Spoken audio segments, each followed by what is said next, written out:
સોનલ બોલો ને સંદીપ. આજે જમવામાં શું બનાવ્યું છે? જમવામાં બધાની ફેવરિટ હું એટલે પાવભાજી. પાવભાજી બનાવી છે. પાવભાજી બનાવી છે.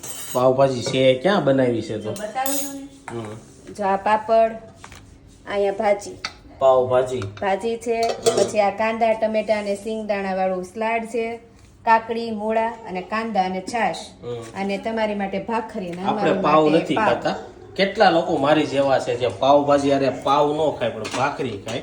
તમે બધા તો પાવ વાળા છો ને? હા, અમે પાવ વાળા. હું રોહિતબેન પપ્પા માં હા, પાવ. બધા પાવ તમારી ખાય. મમ્મી હાટુ ભાખરી. ભાખરી અને જો દાણા વાળું સલાડ છે ને ભાઈ, પાવભાજી અરે ટ્રાય કરવાની બહુ મજા આવે. અને પાવભાજી ત્યાં કઈ રીતના બનાવી છે? કઈ રીતે ને આપણે જે રીતે સિમ્પલ બનાવી એ રીતે જ તે. એમ નહીં, વેજીટેબલ બધું બાફી. આપણે દુકાને જઈ હા. તો એ રીતના બનાવી છે કે ના, એ રીતે નહીં. કાંદા ટમેટાની ગ્રેવી કરીને આપણે એ રીતે બનાવી છે. એ રીતના બનાવી છે? અને હા, કોની ન્યા બપોરે પાવભાજી બને છે, કોની ન્યા સાંજે બને છે, કોમેન્ટ કરો. અમારે છે ને મોસ્ટ ઓફલી પાવભાજી બપોરે હોય, કારણ કે ટમેટું ને એવું આવે એટલે અમે બપોરે બનાવી નાખવી. શું કેવું? હા. તો જો આજે તો કોની ફૂલ કોની ઓન, ફેવરિટ છે હા, પાવભાજી. ફૂલ ઓન મજા આવી જાય પાવભાજી ખાવાની.